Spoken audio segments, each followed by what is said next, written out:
Enseigner le geste graphique et l'écriture à l'école maternelle pour une entrée sereine au CP.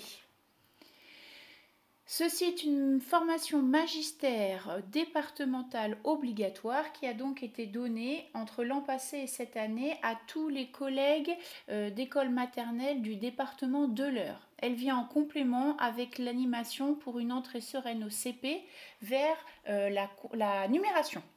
Je m'appelle Nathalie Destas, je suis enseignante de moyen grand dans une classe à Verneuil-sur-Avre. Je vous accompagnerai durant tout ce parcours qui sera divisé en 5 grands chapitres, en 5 blocs. Nous voici ici pour le bloc d'introduction qui est relativement court. Nous travaillerons ensuite bloc 1, graphisme et écriture. Bloc 2, se préparer à écrire. Bloc 3, les points de vigilance, les outils. Et enfin, bloc 4, comment enseigner le geste d'écriture. Mais avant de commencer cette formation, je voudrais qu'on réfléchisse ensemble à ce que signifie bien écrire. Ce que signifie bien écrire en général, même pour un adulte. Qu'est-ce qu'une belle écriture ? Donc voici quelques exemples de cahiers, de photos que je prends lors de mes visites chez les jeunes collègues. Donc là, par exemple, on a un cahier d'une petite fille de CE1. Donc voilà, au mois de février, on peut considérer que ceci est une belle page d'écriture. Elle respecte les interlignes, le geste a l'air d'être fluide. Visiblement, l'enseignant est très satisfait de son travail. Voici maintenant une page de cahier de poésie. Donc là, c'est de la copie, c'est pas de l'écriture, d'un élève de CE2 au printemps. Je vous laisse regarder et je vous laisse comprendre à quel point là le geste d'écriture représente une véritable souffrance. Là il y a vraiment une difficulté. Non seulement on sent que l'écriture n'est pas fluide, on sent qu'elle est hachée, que ça a dû être vraiment d'un point de vue physique et graphique compliqué, mais surtout là la copie n'est pas du tout maîtrisée parce que l'enfant a répété une deuxième fois les lignes qu'il avait déjà copiées au début. Et surtout, il sera incapable d'apprendre la poésie à partir de ce texte-là. Incapable. Là, l'écriture est un frein à l'apprentissage. On a ensuite une production d'écrit en CE1. Je vous laisse lire. Cette fois-ci, la production d'écrit est tellement bien graphiée, est tellement bien écrite qu'elle va pouvoir être retravaillée d'un point de vue orthographique ou maîtrise de la langue en général.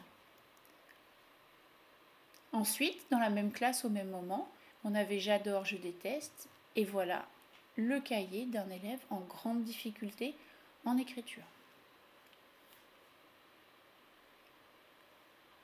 Comme pour la poésie précédente, on sent là que l'enfant est en souffrance. On sent que le geste a été saccadé, que alors les lignes là ne sont même pas tenues, et surtout le cahier n'a pas été corrigé. Quand vous faites attention, la production d'écrit en elle-même n'est pas si catastrophique, mais ça ne peut pas être un texte sur lequel on va revenir, on va retravailler et la qualité du français et la qualité de la grammaire et de l'orthographe. Donc finalement, qu'est-ce que ça signifie bien écrire ? Donc selon moi, bien écrire, c'est déjà écrire vite. Donc voilà, quand je vois des élèves lors de mes visites qui restent pendant toute leur récréation en classe à copier les leçons, je pense que c'est des élèves, même si on va dire qu'elles sont bien écrites, ce sont des élèves qui n'ont pas une écriture efficace. Ensuite, bien écrire, ce sera avoir une écriture qui est lisible, qui va pouvoir être support d'apprentissage. Enfin, selon moi, toujours, bien écrire, ça signifie ne pas avoir mal. Très souvent, on voit en maternelle, en CP, en CE1, des enfants qui n'aiment pas écrire parce que ça leur fait mal. Donc, il va falloir travailler ces 3 entrées. Ce sont vraiment là les 3 critères de réussite, selon moi, de l'écriture pour arriver au CP. Mais si nous regardons du côté des instructions officielles de 2015 et 2020, le seul attendu de fin de cycle sera de savoir écrire son prénom en lettres cursives sans modèle. C'est un attendu à la fois très clair, simple, mais qui peut se révéler très compliqué quand on s'appelle Mohamed Waïl ou Jean-Baptiste Lefebvre par exemple. Ensuite, je vous lis le petit paragraphe des instructions officielles dans lequel j'ai mis en gras les mots qui me semblent le plus importants et sur lesquels on va revenir tout au long de la formation. L'écriture cursive nécessite un entraînement pour apprendre à tracer chaque lettre et l'enchaînement de plusieurs lettres, en ne levant qu'à bon escient l'instrument d'écriture. Cet entraînement ne peut intervenir que si les enfants ont acquis une certaine maturité motrice. Il peut être commencé avec certains en moyenne section, c'est en grande section qu'il a le plus naturellement sa place et souvent en deuxième partie d'année. Il devra être continué de manière très systématique au cours préparatoire. Donc, nous pouvons déjà dédramatiser le fait que certains élèves partent de grande section vers le CP avec encore des difficultés d'écriture. Il n'est pas nécessaire de savoir complètement écrire parce que certains élèves ne sont pas prêts d'un point de vue moteur à le faire et que de toute façon, l'enseignement de l'écriture cursive va continuer pendant 2 ans après la grande section. Ce que l'on nous demande de faire en maternelle, c'est donc de préparer nos élèves, donc de les entraîner, quand ils auront atteint une certaine maturité motrice, c'est-à-dire quand ils seront prêts. Donc, on peut commencer dès la moyenne section, mais certains élèves de grande section peuvent être en difficulté. Il va falloir donc passer d'un geste spontané, c'est-à-dire de la trace de la petite section, à un geste volontaire où l'enfant va essayer d'écrire pour qu'il soit finalement totalement maîtrisé et fluide. En ce qui concerne les capitales d'imprimerie, un petit retour également sur les programmes.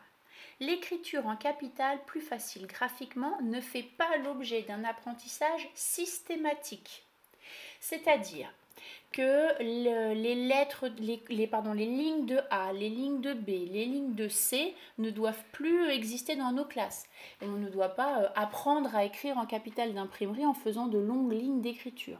En revanche, continuons à écrire. Il n'est absolument pas interdit d'écrire dès la petite, voire la moyenne section. Au contraire, les enfants ont envie d'écrire en capitale. On dira que notre seul vrai critère, ce sera que ce soit lisible. Par exemple ici, Chloé, qui ne tient pas très bien son crayon, a envie d'écrire. Et pourtant, même si c'est encore difficile. Simon, lui, mon élève de moyenne section, dès le début de cette année, donc là on est en septembre, il sait déjà écrire son prénom. Ses lettres ne sont pas forcément très bien formées, mais elles sont lisibles. Donc je vais le laisser écrire en ce sens. Le seul moment où on va vraiment reprendre le ductus et la forme des lettres, c'est à partir du moment où elles ne seront pas lisibles. C'est souvent le cas, par exemple, pour les M, les N, qui, lorsqu'ils sont tracés trop vite, ressemblent plus à des vagues. Donc là, à ce moment-là, on va insister pour un ductus précis. Mais sinon, je vais le laisser écrire comme il le fait. En complément des instructions officielles, vous trouverez sur Eduscol les excellents documents d'accompagnement graphisme et écriture et les fiches Je rentre au CP. Enfin, nous avons utilisé pour créer cette formation le livre de Daniel Dumont, Le geste d'écriture, ainsi que Bien écrire et aimer écrire de Laurence Pierson, qui est tout nouveau et qui est vraiment excellent, pratique, concret, avec beaucoup d'illustrations. En ce qui concerne le passage du graphisme à l'écriture, nous avons travaillé avec Marie-Thérèse Zerbato-Poudou aux éditions Retz, ainsi qu'avec l'ouvrage d'Ève Le Galland sur la grande aventure intellectuelle que peut représenter le fait d'écrire. Beaucoup des vidéos et des documents que nous vous proposons sont tirés des excellents sites Écriture Paris et SOS Écriture, 2 sites de rééducatrices en écriture de l'association 5E.